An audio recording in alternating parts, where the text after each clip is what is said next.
Welcome to Soft Hour Library. Tonight's story begins now. Close your eyes and rest. Chapter 9. George is introduced to work. Heathenish instincts of tow lines. Ungrateful conduct of a double-sculling skiff. Towers and Toad. A use discovered for lovers. Strange disappearance of an elderly lady. Much haste. Less speed. Being towed by girls. Exciting sensation. The missing lock or the haunted river. Music. Saved. We made George work. Now we had got him.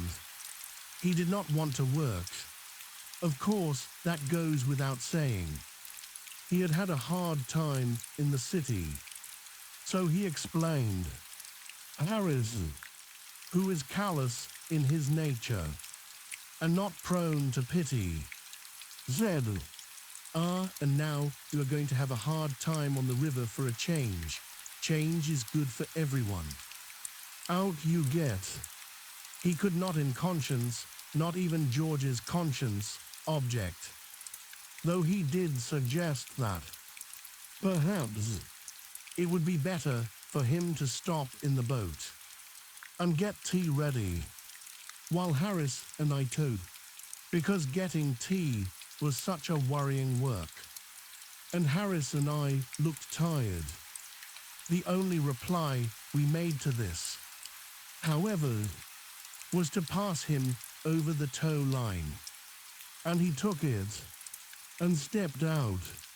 There is something very strange and unaccountable about a tow line. You roll it up with as much patience and care as you would take to fold up a new pair of trousers.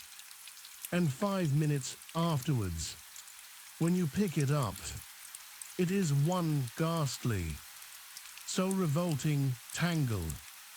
I do not wish to be insulting, but I firmly believe that if you took an average tow line and stretched it out straight across the middle of a field, and then turned your back on it for 30 seconds, that, when you looked round again, you would find that it had got itself all together in a heap in the middle of the field, and had twisted itself up, and tied itself into knots, and lost its two ends, and become all loops, and it would take you a good half-hour, sitting down there on the grass and swearing all the while, to disentangle it again. That is my opinion of tow lines in general. Of course, there may be honorable exceptions. I do not say that there are not. There may be tow lines that are a credit to their profession, conscientious. Respectable tow lines that do not imagine they are crochet work, and try to knit themselves up into antimacassars the instant they are left to themselves. I say there may be such tow lines. I sincerely hope there are. But I have not met with them. This tow line I had taken in myself just before we had got to the lock. I would not let Harris touch it, because he is careless. I had looped it round slowly and cautiously, and tied it up in the middle, and folded it in two, and laid it down gently at the bottom of the boat. Harris had lifted it up scientifically, and had put it into George's hand. George had taken it firmly, and held it away from him, and had begun to unravel it as if he were taking the swaddling clothes off a newborn infant, and, before he had unwound a dozen yards, the thing was more like a badly made doormat than anything else.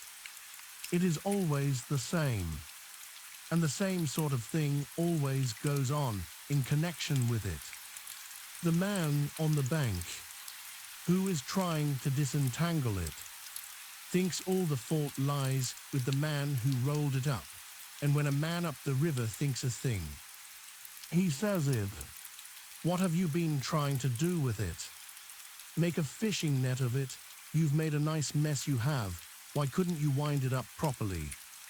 You silly dummy, he grunts from time to time as he struggles wildly with it, and lays it out flat on the tow path, and runs round and round it, trying to find the end. On the other hand, the man who wound it up thinks the whole cause of the muddle rests with the man who is trying to unwind it. It was all right when you took it, he exclaims indignantly. Why don't you think what you are doing? You go about things in such a slapdash style. You'd get a scaffolding pole, entangled you would. And they feel so angry with one another that they would like to hang each other with the thing. 10 minutes go by, and the first man gives a yell and goes mad, and dances on the rope, and tries to pull it straight by seizing hold of the first piece that comes to his hand and hauling at it. Of course, this only gets it into a tighter tangle than ever. Then the second man climbs out of the boat and comes to help him, and they get in each other's way and hinder one another. They both get hold of the same bit of line and pull at it in opposite directions and wonder where it is caught. In the end, they do get it clear and then turn round and find that the boat has drifted off and is making straight for the weir. This really happened once to my own knowledge. It was up by Boveney, one rather windy morning.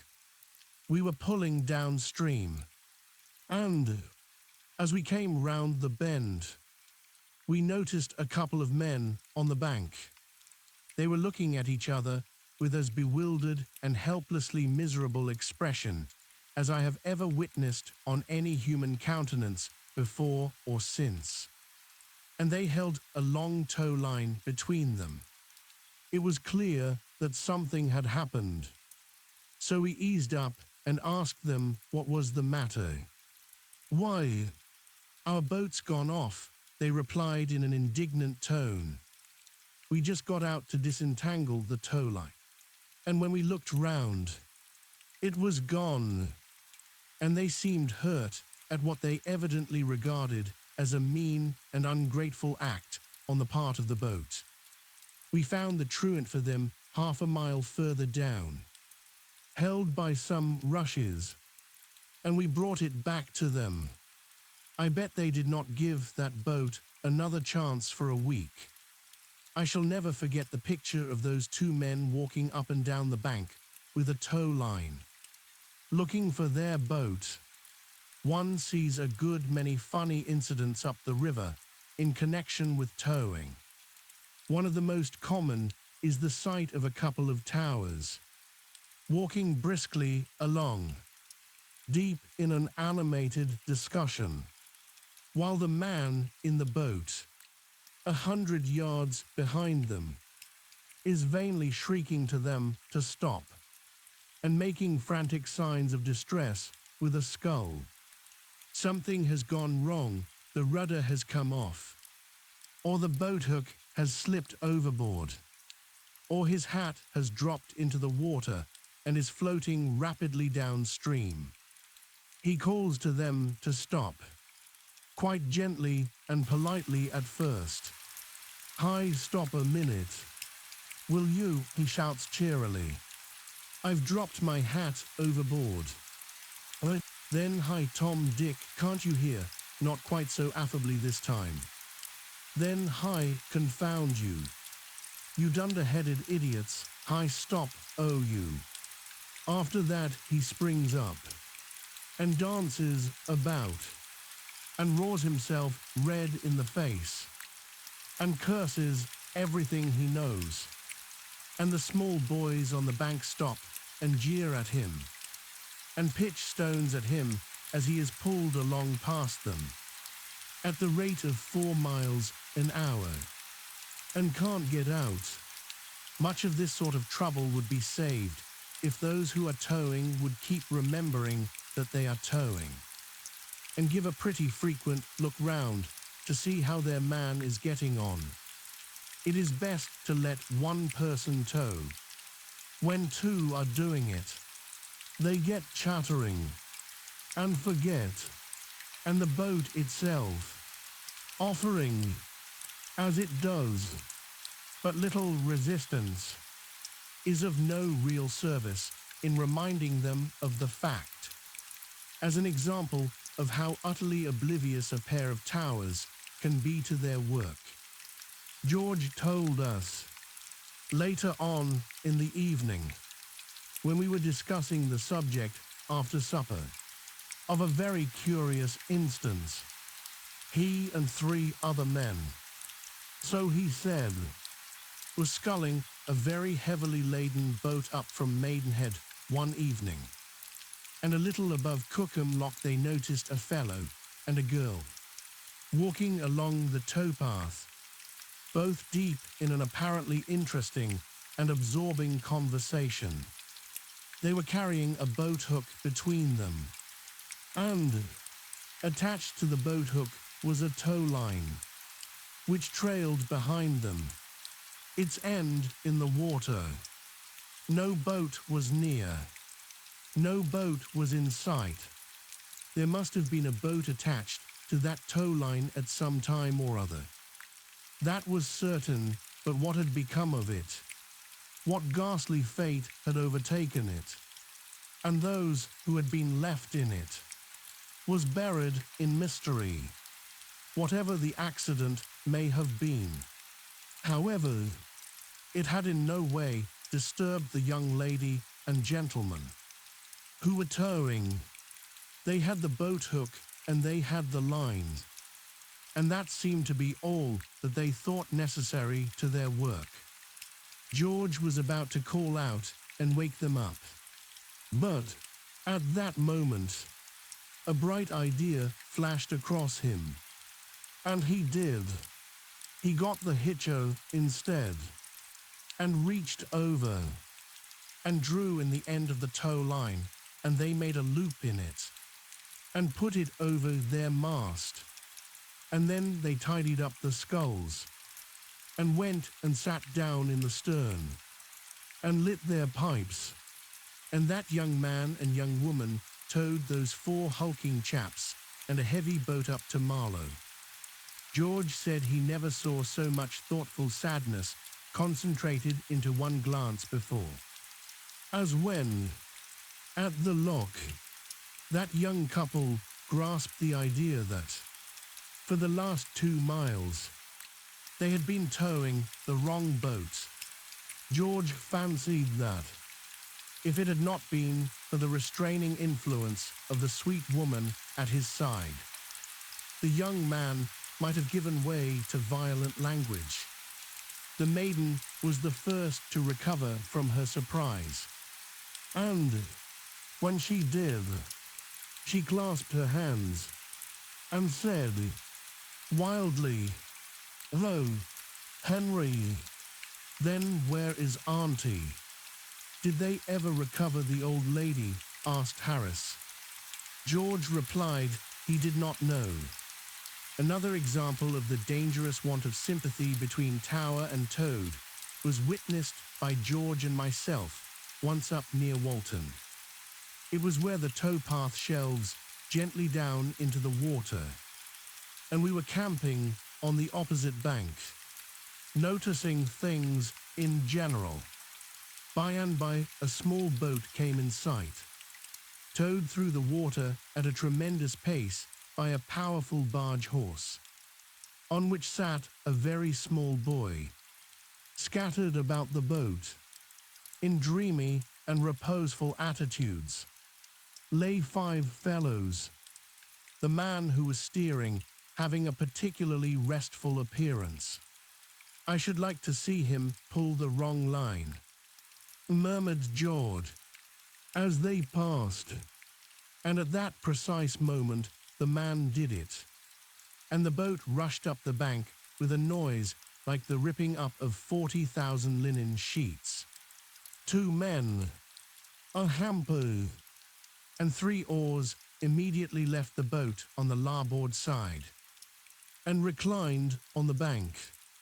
And 1.5 moments afterwards, 2 other men disembarked from the starboard and sat down among boat hooks and sails and carpet bags and bottles.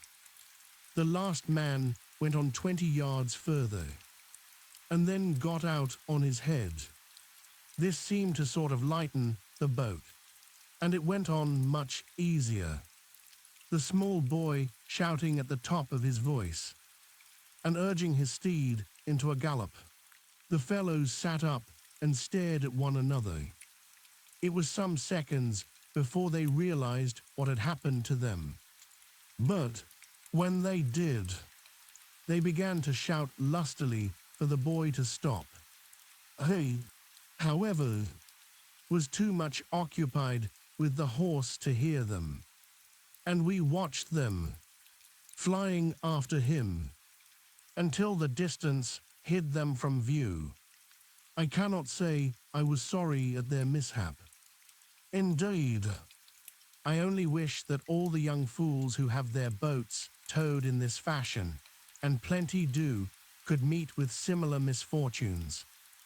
Besides the risk they run themselves, they become a danger and an annoyance to every other boat they pass. Going at the pace they do, it is impossible for them to get out of anybody else's way, or for anybody else to get out of theirs.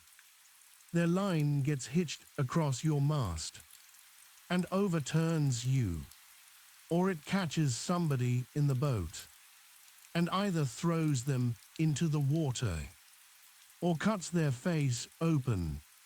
The best plan is to stand your ground and be prepared to keep them off with the butt end of a mast. Of all experiences in connection with towing, the most exciting is being towed by girls. It is a sensation that nobody ought to miss. It takes 3 girls to tow always, 2 hold the rope, and the other one runs round and round and giggles. They generally begin by getting themselves tied up. They get the line round their legs and have to sit down on the path and undo each other, and then they twist it round their necks and are nearly strangled. They fix it straight, however, at last, and start off at a run, pulling the boat along at quite a dangerous pace. At the end of 100 yards, they are naturally breathless and suddenly stop and all sit down on the grass and laugh, and your boat drifts out to midstream and turns round. Before you know what has happened, or can get hold of a scull, then they stand up and are surprised. Lo, look, they say, he's gone right out into the middle. They pull on pretty steadily for a bit after this, and then it all at once occurs to one of them that she will pin up her frock, and they ease up for the purpose, and the boat runs aground.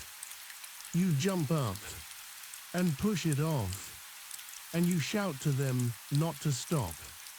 Yes, what's the matter? They shout back. Don't stop. You roar. Don't what? Don't stop. Go on, go on.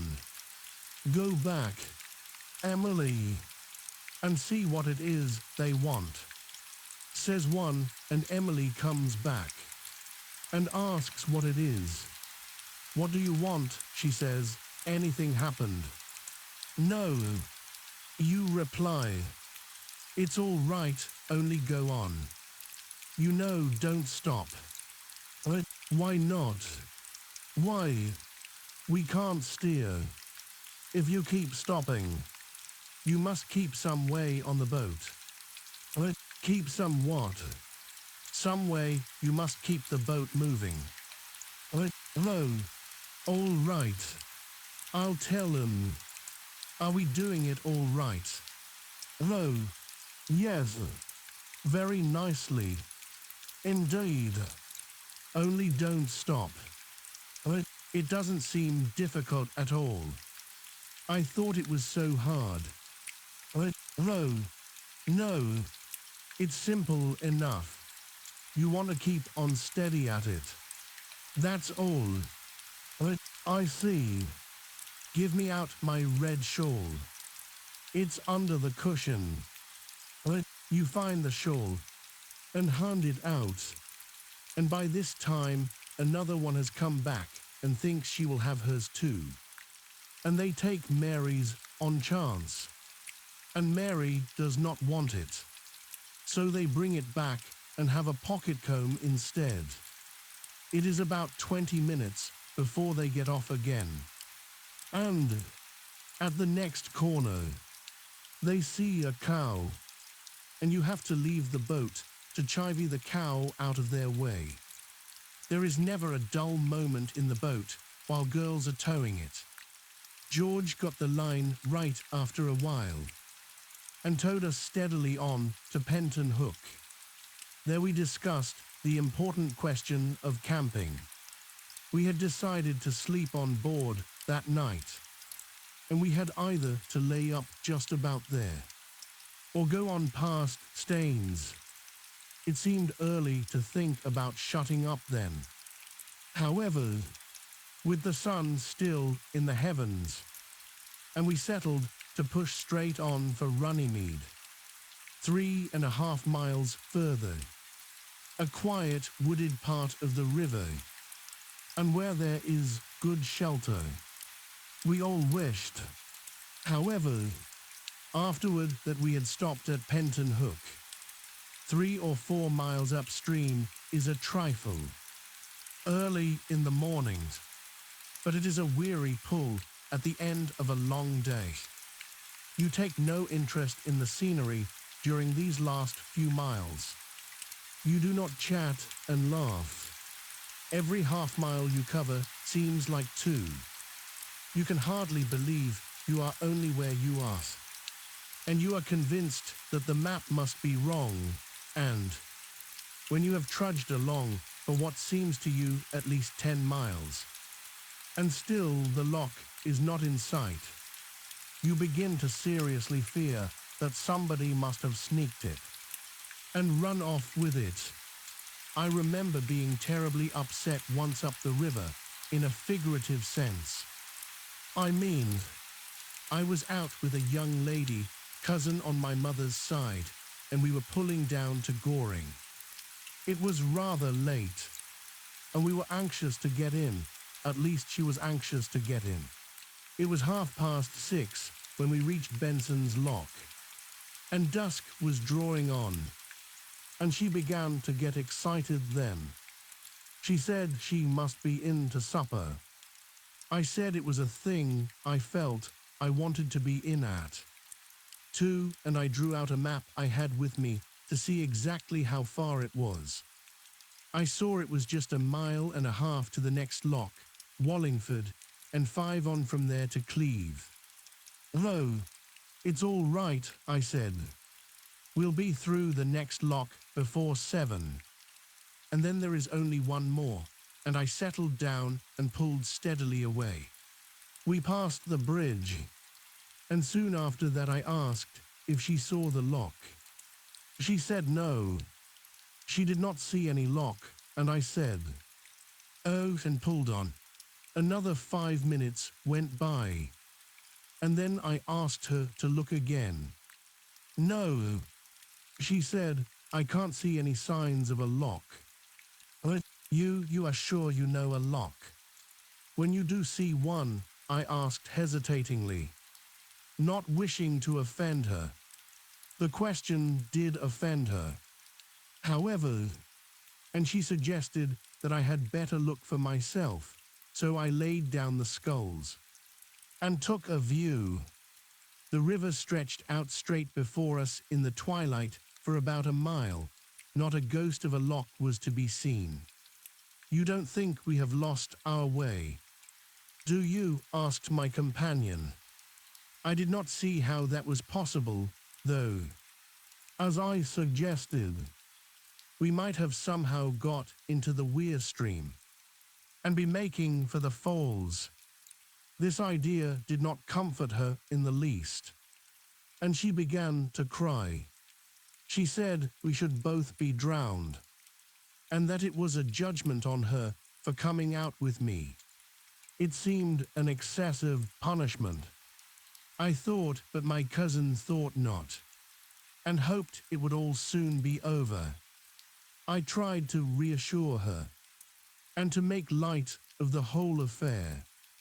I said that the fact evidently was that I was not rowing as fast as I fancied I was, but that we should soon reach the loch now, and I pulled on for another mile.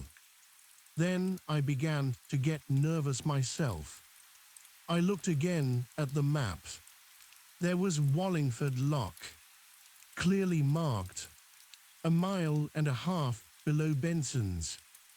It was a good, reliable map, and, besides, I recollected the loch myself. I had been through it twice. Where were we? What had happened to us? I began to think it must be all a dream, and that I was really asleep in bed, and should wake up in a minute, and be told it was past 10. I asked my cousin if she thought it could be a dream, and she replied that she was just about to ask me the same question, and then we both wondered if we were both asleep. And if so, who was the real one that was dreaming? And who was the one that was only a dream? It got quite interesting. I still went on pulling, however, and still no loch came in sight, and the river grew more and more gloomy and mysterious under the gathering shadows of night, and things seemed to be getting weird and uncanny.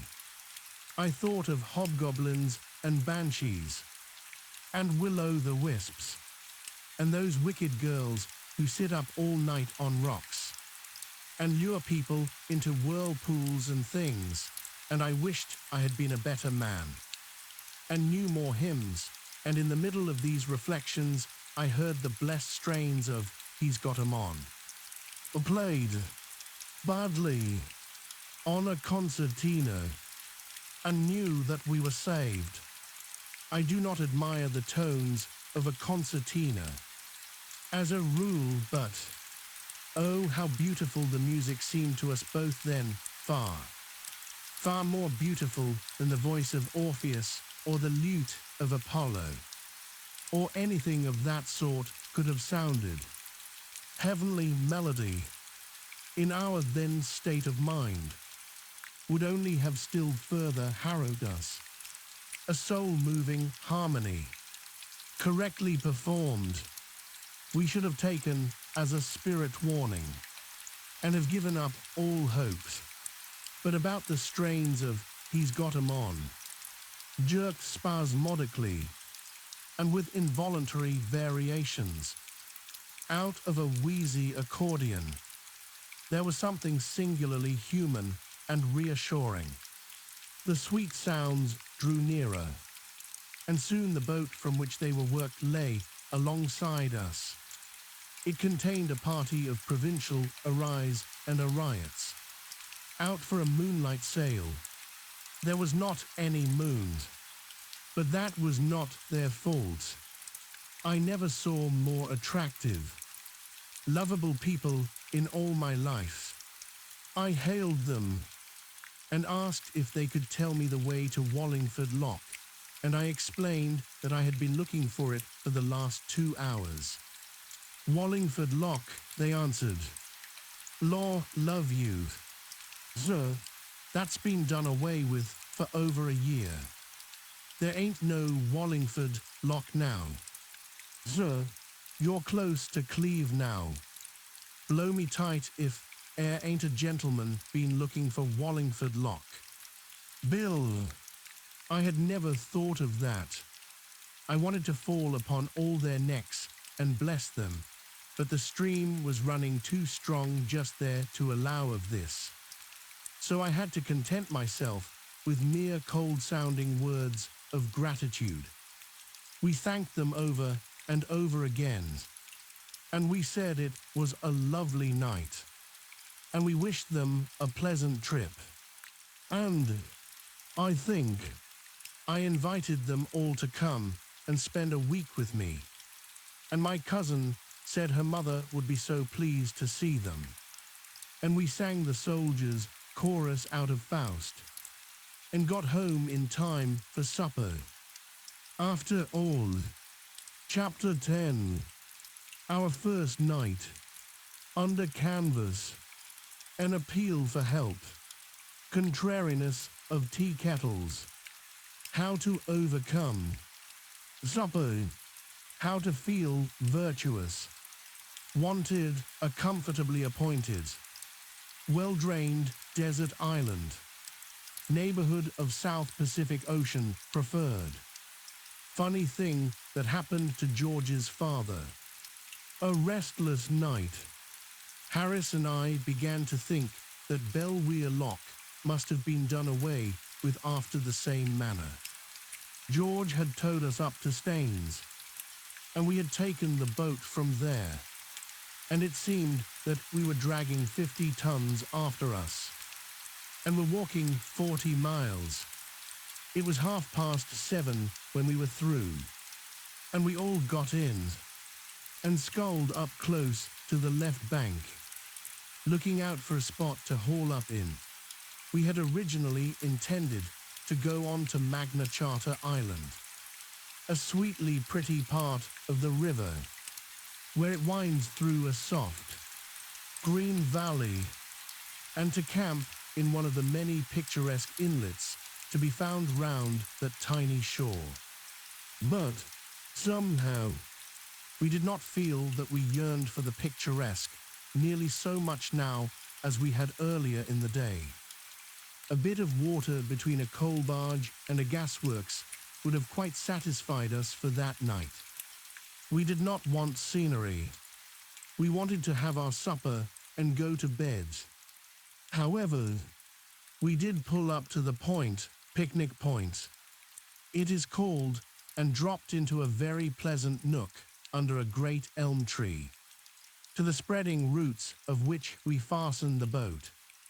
Then we thought we were going to have supper. We had dispensed with tea, so as to save time. But George said no, that we had better get the canvas up first, before it got quite dark, and while we could see what we were doing. Then, he said, all our work would be done, and we could sit down to eat with an easy mind. That canvas wanted more putting up than I think any of us had bargained for. It looked so simple in the abstract.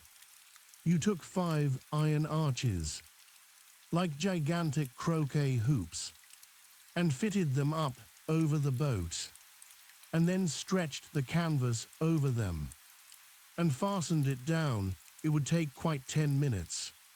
We thought that was an underestimate. We took up the hoops and began to drop them into the sockets placed for them.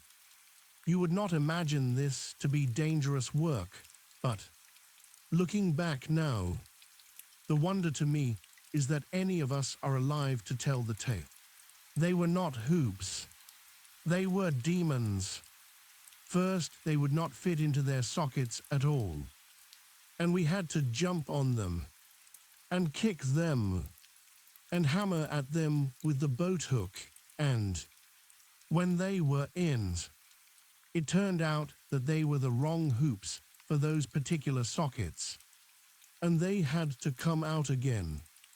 But they would not come out until 2 of us had gone and struggled with them for 5 minutes, when they would jump up suddenly and try and throw us into the water and drown us. They had hinges in the middle, and when we were not looking, they nipped us with these hinges in delicate parts of the body, and while we were wrestling with one side of the hoop and endeavoring to persuade it to do its duty. The other side would come behind us in a cowardly manner and hit us over the head. We got them fixed at last, and then all that was to be done was to arrange the covering over them. George unrolled it and fastened one end over the nose of the boat. Harris stood in the middle to take it from George and roll it on to me, and I kept by the stern to receive it. It was a long time coming down to me. George did his part all right, but it was new work to Harris, and he bungled it. How he managed it, I do not know. He could not explain himself, but by some mysterious process or other he succeeded. After 10 minutes of superhuman effort, in getting himself completely rolled up in it. He was so firmly wrapped round and tucked in and folded over that he could not get out. He, of course, made frantic struggles for freedom, the birthright of every Englishman. And in doing so, I learned this afterwards. Knocked over George and then George, swearing at Harris, began to struggle too, and got himself entangled and rolled up. I knew nothing about all this at the time. I did not understand the business at all myself. I had been told to stand where I was, and wait till the canvas came to me. And Montmorency and I stood there and waited, both as good as gold. We could see the canvas being violently jerked and tossed about, pretty considerably, but we supposed this was part of the method, and did not interfere. We also heard much smothered language coming from underneath it, and we guessed that they were finding the job rather troublesome, and concluded that we would wait until things had got a little simpler before we joined in. We waited some time, but matters seemed to get only more and more involved, until, at last, George's head came wriggling out over the side of the boat, and spoke up. It said, "Give us a hand here. Can't you? You cuckoo standing there like a stuffed mummy, when you see we are both being suffocated. You dummy." I never could withstand an appeal for help, so I went and undid them, not before it was time, either, for Harris was nearly black in the face. It took us half an hour's hard labor. After that, before it was properly up, and then we cleared the decks and got out supper. We put the kettle on to boil, up in the nose of the boat, and went down to the stern and pretended to take no notice of it, but set to work to get the other things out. That is the only way to get a kettle to boil up the river. If it sees that you are waiting for it and are anxious, it will never even say. You have to go away and begin your meals, as if you were not going to have any tea at all.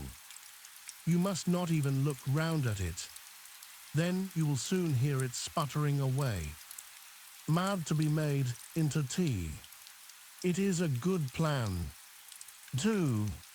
If you are in a great hurry, to talk very loudly to each other about how you don't need any tea, and are not going to have any. You get near the kettle, so that it can overhear you, and then you shout out, "I don't want any tea, do you?" George, to which George shouts back, "No, no, I don't like tea, we'll have lemonade instead, tea's so indigestible." Upon which the kettle boils over, and puts the stove out. We adopted this harmless bit of trickery, And the result was that, by the time everything else was ready, the tea was waiting. Then we lit the lantern and squatted down to supper. We wanted that supper. For 5:30, not a sound was heard throughout the length and breadth of that boat, save the clank of cutlery and crockery, and the steady grinding of 4 sets of molars. At the end of 5:30, Harris said, "Ah," and took his left leg out from under him and put his right one there instead. 5 minutes afterwards, George said, "Ah, too," and threw his plate out on the bank, and 3 minutes later than that, Montmorency gave the first sign of contentment he had exhibited since we had started, and rolled over on his side, and spread his legs out, and then I said, "Ah," and bent my head back, and bumped it against one of the hoops. But I did not mind it. I did not even swear. How good one feels when one is full, how satisfied with ourselves and with the world, people who have tried it. Tell me that a clear conscience makes you very happy and contented, but a full stomach does the business quite as well, and is cheaper, and more easily obtained. One feels so forgiving and generous after a substantial and well-digested meal, so noble-minded, so kindly-hearted. It is very strange, this domination of our intellect by our digestive organs. We cannot work, we cannot think, unless our stomach will so. It dictates to us our emotions, our passions. After eggs and bacon, it says, work after beefsteak and porter. It says, sleep after a cup of tea, 2 spoonsful for each cup, and don't let it stand more than 3 minutes. It says to the brain, now, rise and show your strength. Be eloquent and deep and tender, see, with a clear eye, into nature and into life, spread your white wings of quivering thought, and soar, a godlike spirit, over the whirling world beneath you, up through long lanes of flaming stars to the gates of eternity. After hot muffins, it says, be dull and soulless, like a beast of the field, a brainless animal, with listless eye, unlit by any ray of fancy, or of hope, or fear, or love, or life, and after brandy, taken in sufficient quantity. It says, now, come, fool, grin and tumble, that your fellow men may laugh, drivel in folly, and splutter in senseless sounds, and show what a helpless ninny is poor man whose wit and will are drowned. Like kittens, side by side, in half an inch of alcohol. But we are but the veriest, sorriest slaves of our stomach. Reach not after morality and righteousness. My friends, watch vigilantly your stomach, and diet it with care and judgment. Then virtue and contentment will come and reign within your heart, unsought by any effort of your own, and you will be a good citizen, a loving husband, and a tender father, a noble, pious man. Before our supper, Harris and George and I were quarrelsome and snappy and ill-tempered after our supper.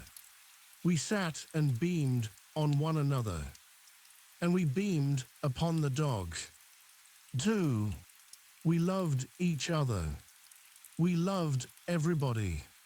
Harris in moving about, trod on George's corn. Had this happened before supper, George would have expressed wishes and desires concerning Harris's fate in this world and the next that would have made a thoughtful man shudder. As it was, he said, "Steady, old man, wear wheat."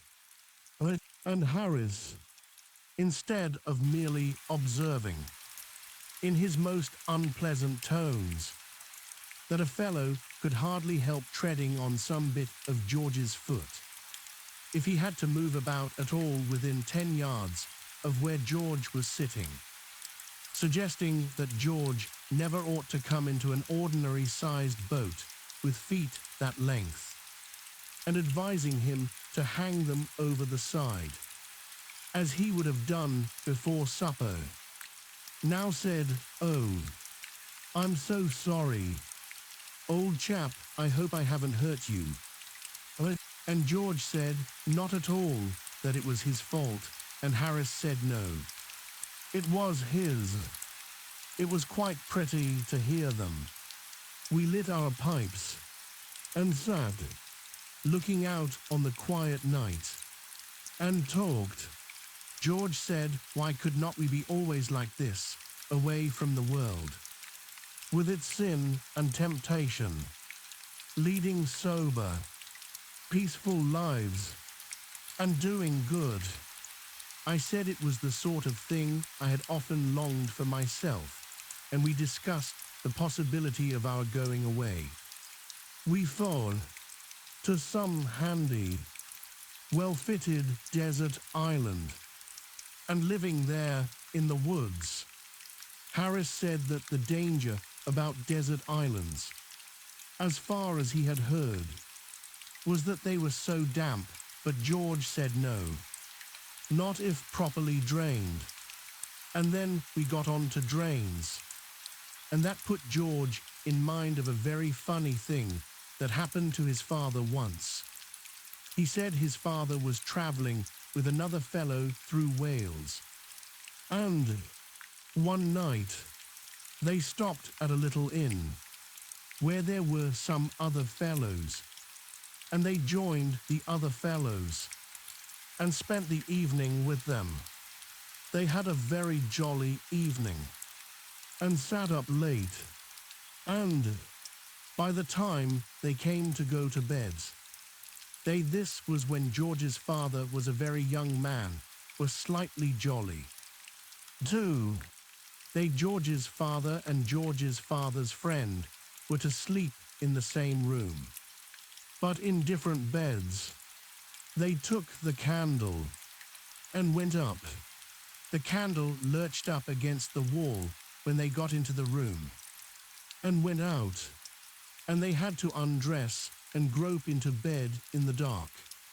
This they did, but instead of getting into separate beds, as they thought they were doing, they both climbed into the same one without knowing it, one getting in with his head at the top, and the other crawling in from the opposite side of the compass, and lying with his feet on the pillow. There was silence for a moment, and then George's father said, "Joe, what's the matter?" "Tom," replied Joe's voice from the other end of the bed. "Why, there's a man in my bed," said George's father. "Here's his feet on my pillow." "Well, it's an extraordinary thing, Tom," answered the other, "but I'm blessed if there isn't a man in my bed." "What are you going to do?" asked George's father. "Well, I'm going to chuck him out," replied Joe. "So am I," said George's father. Valiantly.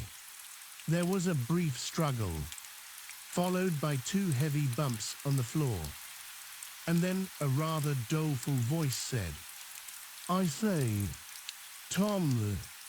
"Yes." "How have you got on?" "Well, to tell you the truth, my man has chucked me out." So's mine, I say. I don't think much of this inn. Do you? What was the name of that inn? Said Harris. The Pig and Whistle, said George. Why?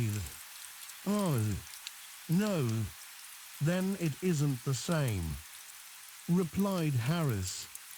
What do you mean? Queried George. Why, it's so curious, murmured Harris.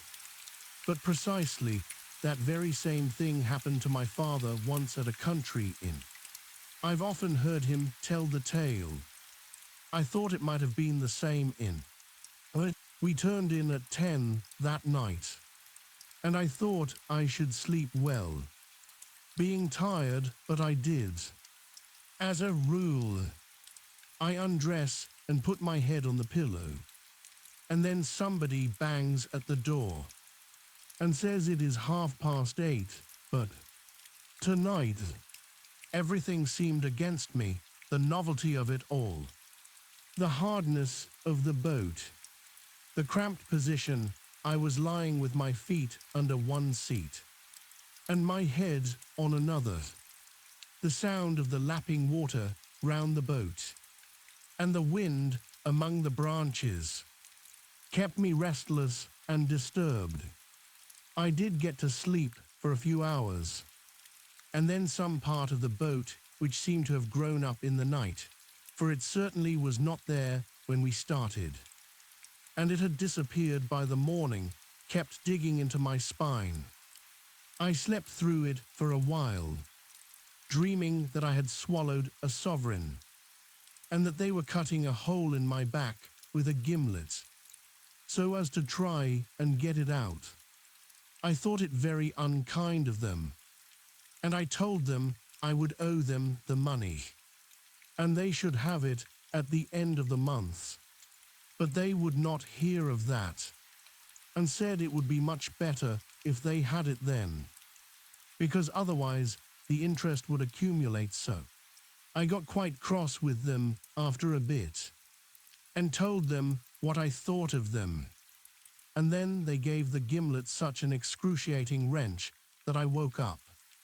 The boat seemed stuffy, and my head ached, so I thought I would step out into the cool night air. I slipped on what clothes I could find about, some of my own, and some of George's and Harris's, and crept under the canvas on to the bank. It was a glorious night. The moon had sunk, and left the quiet earth alone with the stars.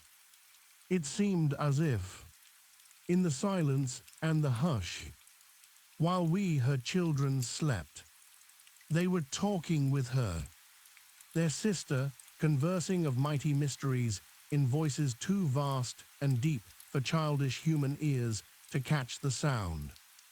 They or us, these strange stars, so cold, so clear.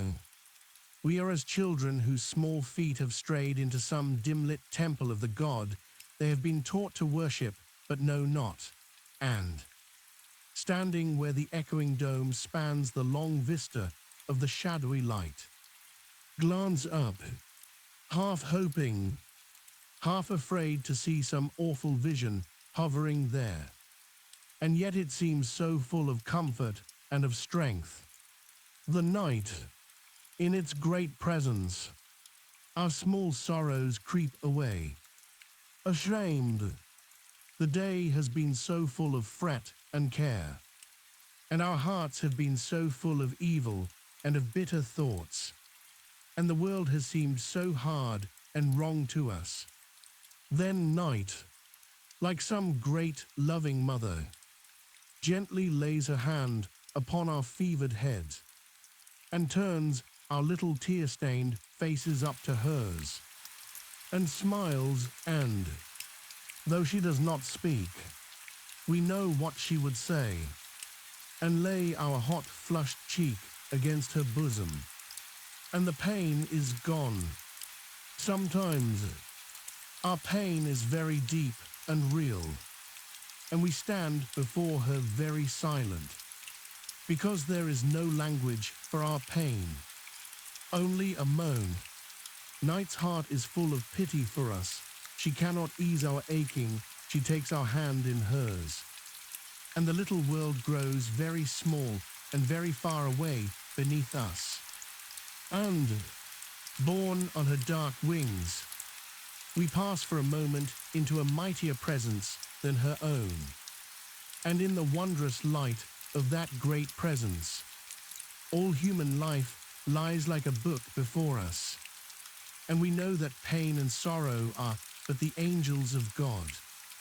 Only those who have worn the crown of suffering can look upon that wondrous light, and they, when they return, may not speak of it, or tell the mystery they know. Once upon a time, through a strange country, there rode some goodly knights, and their path lay by a deep wood, where tangled briars grew very thick and strong, and tore the flesh of them that lost their way therein. And the leaves of the trees that grew in the wood were very dark and thick, so that no ray of light came through the branches to lighten the gloom and sadness.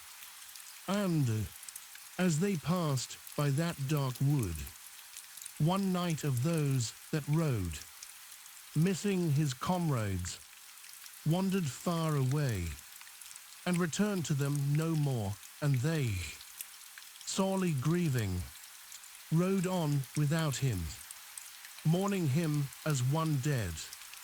Now, when they reached the fair castle towards which they had been journeying, they stayed there many days, and made merry and one night, as they sat in cheerful ease around the logs that burned in the great hall, and drank a loving measure.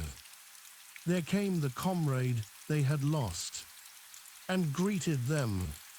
His clothes were ragged, like a beggar's, and many sad wounds were on his sweet flesh. But upon his face there shone a great radiance of deep joy. And they questioned him, asking him what had befallen him, and he told them how in the dark wood he had lost his way, and had wandered many days and nights, till, torn and bleeding, he had lain him down to die. Then, when he was nigh unto death, lo, through the savage gloom there came to him a stately maiden, and took him by the hand, and led him on through devious paths, unknown to any man, until upon the darkness of the wood there dawned a light such as the light of day was unto, but as a little lamp unto the sun. And in that wondrous light our wayworn knight saw as in a dream a vision, and so glorious, so fair the vision seemed, that of his bleeding wounds he thought no more, but stood as one entranced, whose joy is deep as is the sea, whereof no man can tell the depth. And the vision faded, and the knight, kneeling upon the ground, thanked the good saint who into that sad wood had strayed his steps. So he had seen the vision that lay there hid, and the name of the dark forest was Sorrow, but of the vision that the good knight saw therein we may not speak nor tell.